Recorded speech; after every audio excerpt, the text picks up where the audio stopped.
literally just woke up, and today I want to talk about how expressing your interests, even like the most embarrassing ones or the ones that you think are embarrassing, that can help you so much. Um, when I was younger, I had a really hard time making friends, and honestly, I still do because I don't really go out anymore. I used to go out like all the time, but I don't go out anymore. So all of my friends are pretty much the same ones I've had since high school. But when I was in middle school, I didn't really have any friends, and on top of that, I struggled to make friends, and I was really insecure about my interests. Like, I was super into K-pop, like, not in the way that we are today where it's like, oh, K-pop is cute, K-pop is cool. No, I was cringe. K-pop was cringe back in, like, it was 2018 whenever I was in middle school. Yeah, I was really into BTS, really into Blackpink, really into Red Velvet. I loved Twice, I loved Girls' Generation, and everyone thought I was so cringe except for like two people. And it's specifically because I expressed my interest with them and they happened to have the same interest. If I had never felt, I don't even know if it's confident enough, because I was just like so obsessed with them that I was willing to deal with the embarrassment of wearing a BTS hoodie to school. But because I was open enough with my interests, I made two friends in middle school that pretty much got me through middle school. And I would like go over to their desks and be like, oh, did you see this new picture of Yoongi? Or like, did you see this new picture of RM? And we would talk for like hours, and it gave me like this outlet. And I never would have had that if I didn't openly express my interests. If you refuse to be yourself, then the friends that you do make are never actually going to be your friends because they really don't know anything about you. If you choose to, be brave and tell people like, oh, I like this thing even though it might be cringe, then the chances of you making genuine friends are so much higher, and you could like actually have a long-term friendship. I didn't turn my middle school friends into long-term friendships because I had a lot of bad experiences at my middle school, and whenever I got out of 8th grade, I just wanted to forget about it. So I went into high school, and one of the first things I did was I made like an entire new friend group out of joining cheer. I didn't necessarily want to join the school cheer team, but I was a competitive cheerleader for at that point it had been like 10 years. And so I knew that if I had joined the cheer team, then I would meet other people that were into athletics, and also other people that viewed cheer with genuine respect and didn't just think of it as like a hobby. And so I made a lot of friends on the cheer team that I still talk to this day. After my freshman year, I decided not to do the school cheer team anymore and just to focus on competitive cheer. And the next way that I made new friends was I expressed my interest in punk history, punk music, and punk fashion. Now, a lot of schools in like more suburban areas, you guys might not have this, but specifically the school that I went to had a lot of alternative people in it.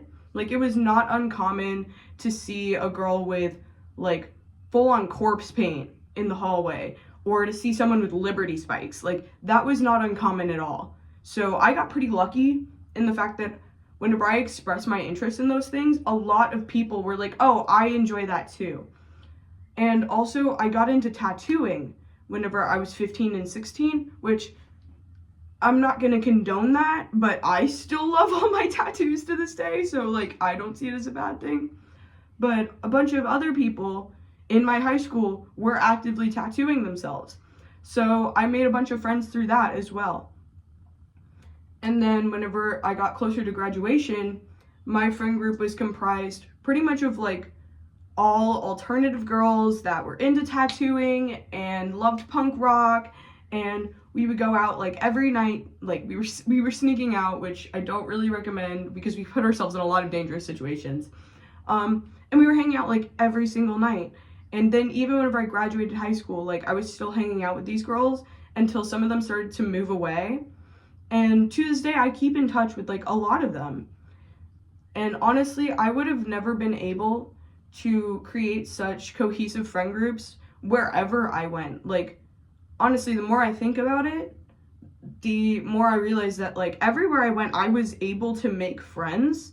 Not because I was really confident in myself or because like I thought I was all that, simply because I was very open about my interests. And I was definitely afraid of people to judge me, but I was always more invested in the sleigh of like my outfit and my hair and my makeup. And it didn't matter if it was over the top to me and if people were going to notice it, because like I knew I was slaying. And I don't really do that as much as anymore. I don't like put on the corpse paint or like the really, really heavy alternative makeup anymore, just because like I've been going on a journey with my skin, making sure she's glass and clear, even though I have like a pimple right now. So I haven't really been doing that, but the way I've been making new friends and expressing my interest towards new people now is I go on walks every day, and there are people around my neighborhood that also go on walks, and so I'll talk to them while I'm walking. I will go to the park because there's a baseball thing over there, and sometimes I will play with the baseball machines, and people will come over and be like, oh, what are you doing? Can I do that with you?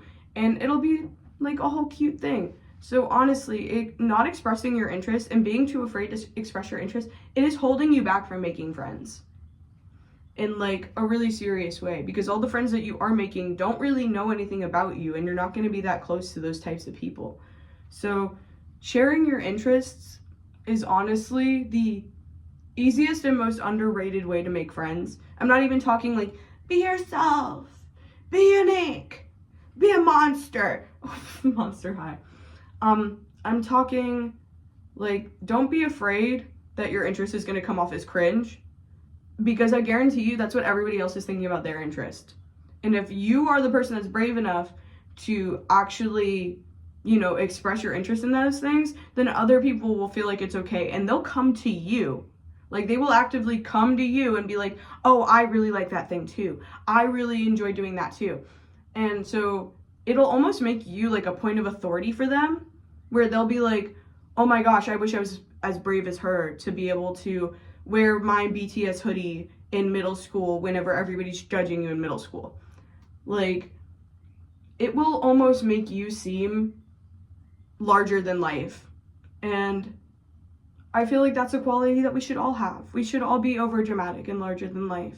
And I feel like all of us should want friends that are like that. But if you don't, that's cool. This was just me giving advice.